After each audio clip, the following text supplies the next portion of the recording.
Zach, cause he done ran off. Saquon against the Rams, dog. I do this for my grams, dog. Protecting my fam, dog. Keep 100 grand, dog. It's part of the plan, dog. Whopping these language, that's why I do not understand, y'all. If I don't lose no toes, I promise I'ma always stand tall. Do not understand, y'all. If I don't lose no toes, I promise I'ma always stand tall. Vibes. What's going on, y'all? It's your boys, Rel and Scoop, man. It's the Yo, what's Uppercut up? Pod, man. We're back and we're better. Scoop, how you feeling today on this lovely Friday? Feeling good, man. Excited to talk some boxing today. And see some opinions. Feel me? Yeah, man. And I've been actually can't wait for your opinion on this one, because this fight card, we was texting a little bit during it, but I need them full analysis. On February 21st, we got an absolute banger of an event. The Ring hosted the high stakes event, which featured a stacked undercard with notable names: Frank Martin, Gary Antoine Russell, Richardson Hitchens was someone who was supposed to fight, Andy Hiroka. A lot of just big names: Nair Albright, Ryan Garcia, Mario Barrios. Without going into the winners so far, overall it was just a lot of uh, big names on this card, which we love to see in boxing. We want to see not just the main event. We want the undercards to be elite. That's when you got a great event. When there's so many great fights you can talk about. Like some people are even saying like a lot of the other fights even stole the show from the Ryan fight. So that's when it was a great night of boxing, when there was just so many things you could talk about, man. Let's just get right into it. I won't waste you guys' time. Frank Martin versus Nair Albright. This was a really interesting fight going into it. I'm sure you gambled a little bit on the fight. You know, I thought Frank Martin would win the fight, and not by a lot though. I thought it would have been a close competitive fight going into it. I think Albright is like how I thought about him was like a really, really solid gatekeeper, but he's proven he is the gatekeeper at this point with what he done in the boxing game. He gave Keyshawn Davis his toughest fight. He ended up beating up Keyshawn Davis' brother, and then Keyshawn Davis wanted his get back. You feel me? And now some people even think beat Frank Martin. It was a super close fight that ended in a draw. Now, before we talk about the draw, give me your opinion on a fight before it started. What were you thinking headed into Yeah, it? man. I ain't gonna lie. This was a good fight. This was one of them ones where you get two guys on the same level and you just get a good boxing match. You know what I'm saying? That's how I felt throughout the whole fight. And I feel like a lot of people was kind of looking out here. I was on live. I did like a live stream with Pose. We've had Pose on here, and we Nice. basically did our breakdowns in the fight. And I literally told him, you guys can literally go back before the fight happened. Like you can literally watch me break down how I thought the fight was going to play out, and that's exactly how it played out. I just felt like Nair was going to be super awkward, like for a Frank Martin. Frank Martin is like technical, like fast feet and ones and twos. You know what I'm saying? Like super technical. He throws his ones and his twos, and he uses his angles. That's how Frank Martin fights. But I feel like Nair been in there with that before. He's fought a Keyshawn Davis. You know what I'm saying? So like he knows how to approach when someone's super technical. When they southpaw and they throwing their ones and their twos and they angling out a lot. So I feel like he was gonna be ready for that. And you can watch in all the post interviews with Nair and Frank. Frank was like, the combinations we prepare for, we didn't get to that. We got a whole different set of combinations that I was getting hit with. That's why he got rocked, in the latter stages of the fight. So I think Nair edged it just a little bit. I feel like he just showed ring generalship just a little bit more than Frank, and I feel like he closed better as well. So I definitely went Nair on that fight, even though it was a draw. I'm not mad at a draw. Would I like to see it again? Yeah, as a boxing fan, yeah. But Frank Martin definitely got some sharpening up to do because he could have made that fight way more easier than what it was. He was letting And Nair oppose his will too much. You know what I'm saying? I feel like he kind of fought into his game plan. You know what I'm saying? And it just made the fight just go how it went. Yeah, 100%, bro. Like I agree with your last statement, yo. Frank Martin, he's just not an elite fighter. I think he's a good fighter. I don't think he's at the elite level. I think this one proved it for me. I've been, weighing and I've been seeing things he's been doing. Obviously after firing Derek James, his last fight, he looked good, looked okay against like the opponent that was up against him. And, obviously he looked kind of solid in the Tank fight.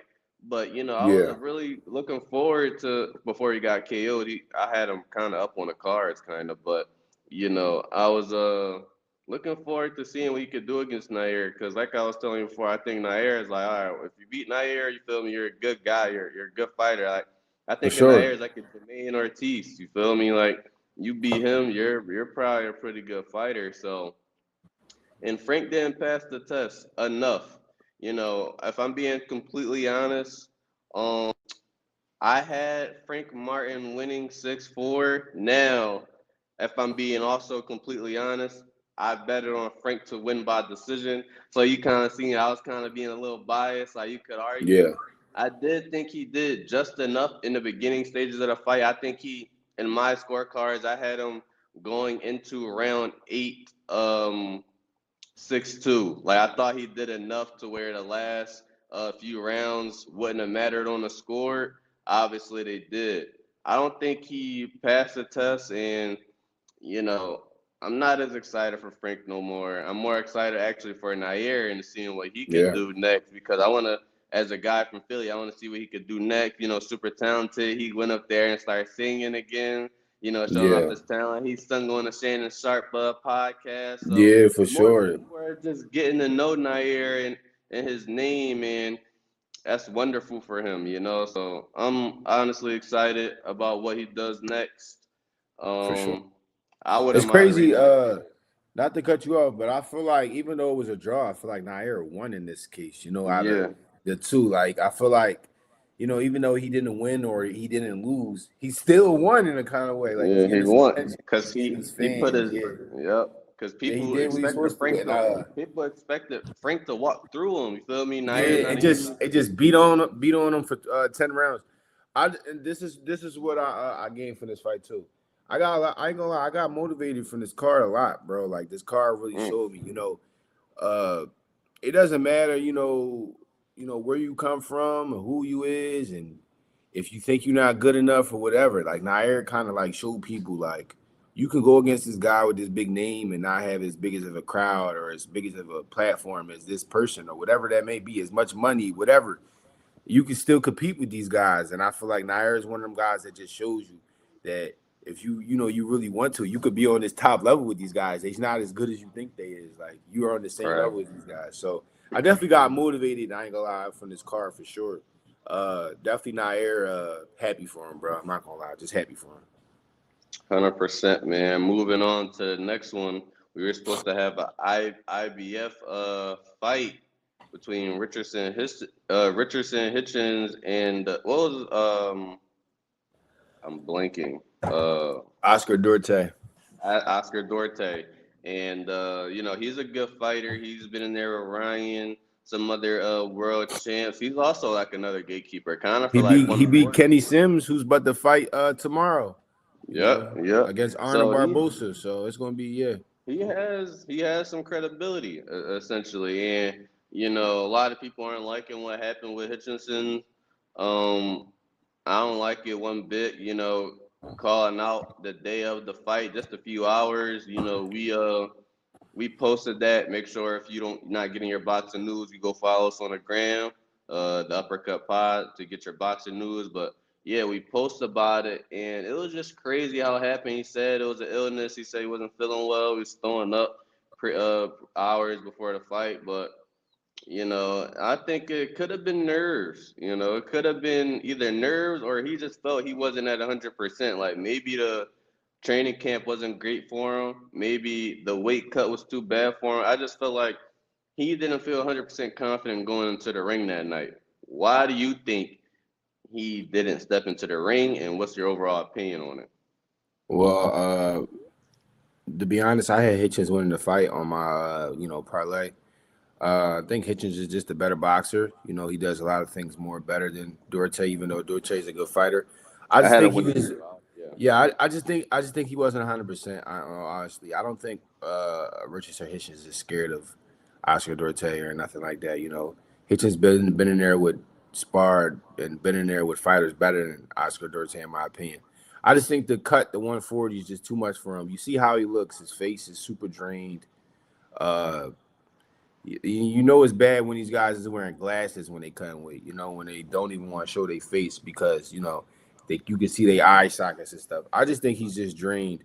I watched the episode with Boots and stuff, and Boots was like, "Bro, just move up, bro." He said I had to go through the same thing, and he said I was tired of fighting, drained, on not being 100%, and I just had to go to just 154. Like it is, just is what it is.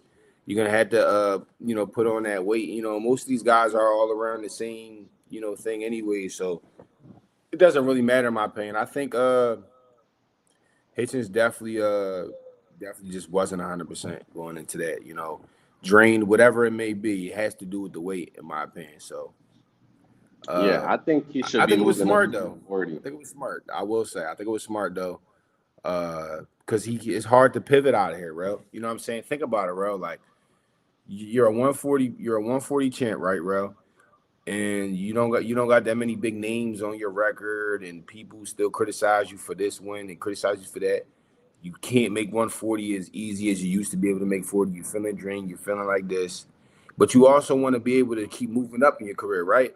So it's like in his position, it's like, how do you spin out of this? Do I lose my belt because I'm not 100%, or do I just fight, for the fans who don't give a fuck anyways? You know what I'm saying? They were gonna write me off no matter what. Even if I win the fight, they might still write me off. You know how it is. You can't please everyone. So I feel like he did the best thing, for his career. Like, yo, bro, at the end of the day, he gotta get in there and take the shots, no matter if we fans or not. So I feel like from a business standpoint, super, super smart thing to do. If you feel like you can't win, don't fight. Simple. I could agree with that to a certain extent. I'm big on professionalism. And you signed the contract, you was hyping it Yeah. up the whole time. You came to all the events, all the press conferences. You look like you was ready to fight. You posted on the gram your workouts and things of that nature. He was gearing up to fight, Yeah. and it was just disappointing as a The day fan. of, yeah, the day of was Yeah. crazy. Yeah. I think that's more so with the disappointing part. I'm a fan of Hitchinson. I want to see him do well. I watched a lot of him. So all in all, man, probably 147 is the move now. I would understand if he continues to try to make 140, but obviously you can see it's hard on him. So I would say, yeah, relinquish the belt.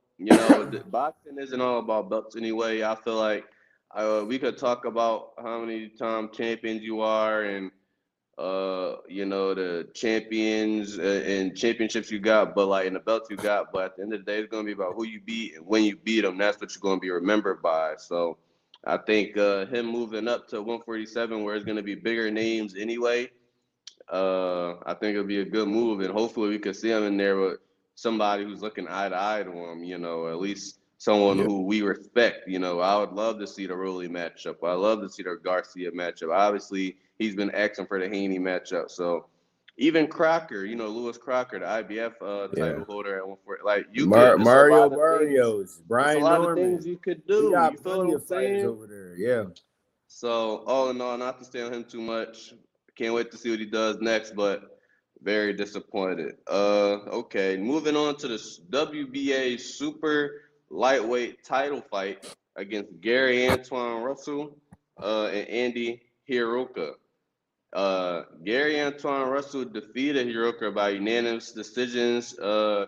Pretty big on the scorecards, but I thought it was a little It closer was than that. close. Super I close. I thought was it gonna was a say. super good fight, and I thought it was a good performance by Andy. I watched a lot of his highlights leading up to this fight. I didn't know much about him. I know he hasn't fought in like a year plus, so I didn't know if he was gonna have any ring rust, and he looked like he didn't. He looked like he was looking pretty good out there. He's slick, nice boxer.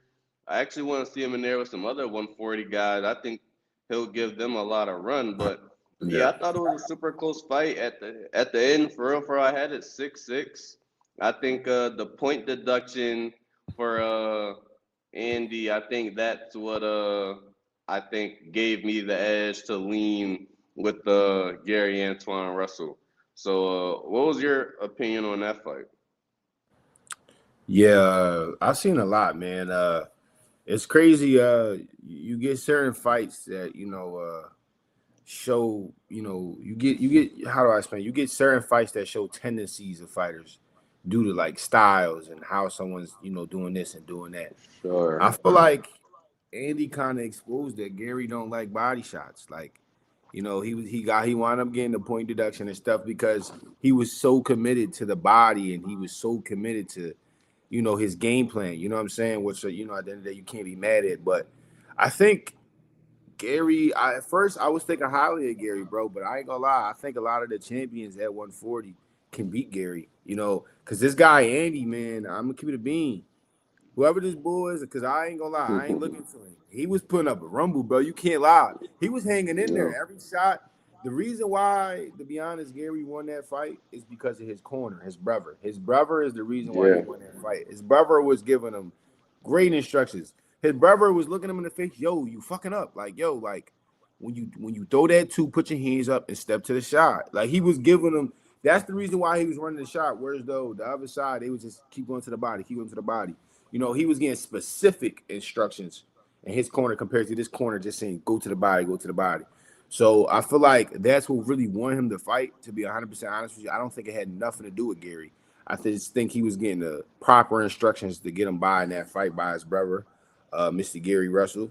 And I feel like I want to see Gary back in there, as soon as possible, honestly. I don't think this was good for him a little bit. Like I feel like he got the dub, which matters, but definitely one of them things you should reflect, and work on the things that, you know. It was Go one ahead. of them risky opponents, though. Yeah, Where I feel like he knew coming into it that the dude was gonna have a tricky style. So I feel like, you know, he put up a solid performance for I feel like the competitor he was going against. I have a lot of respect for Andy now. I think he did his thing. Like I said, I had a super close fight. Can't actually wait to see him fight again. Hopefully he doesn't take another long layoff.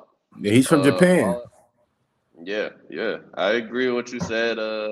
Big bro Gary did a great job in the corner that night. And yeah, I'm looking forward to seeing him back in the ring, man. I kind For of want sure. that. I kind of wanted the Hutchinson Gary Antoine, fight. Hitchens never Obviously want to talk about bro though. He every he time they bring his never name up, talk he want. about him. Every time you bring up Gary Russell, this what he say. Yeah, I want Devin Haney, man. Like, bro, we don't want it, bro. You know what it is? I think Gary. You know how you just got them fighters that just got your number sometimes. Like some of them, Hmm. a fighter just got your number, and I feel like in the amateurs, Gary just had Hitchens. He still does to this day. He just got his number. I think he never beat Gary. I don't think he ever beat Never Gary in beat the him. I amateurs. think it's like 3-0 against him. Yeah, it's he got his number, and I just want that fight sooner than later, man. Hutchinson's better agree to that sooner than later. To move on though, we gotta talk about the main event. Obviously, what everyone was talking about that night.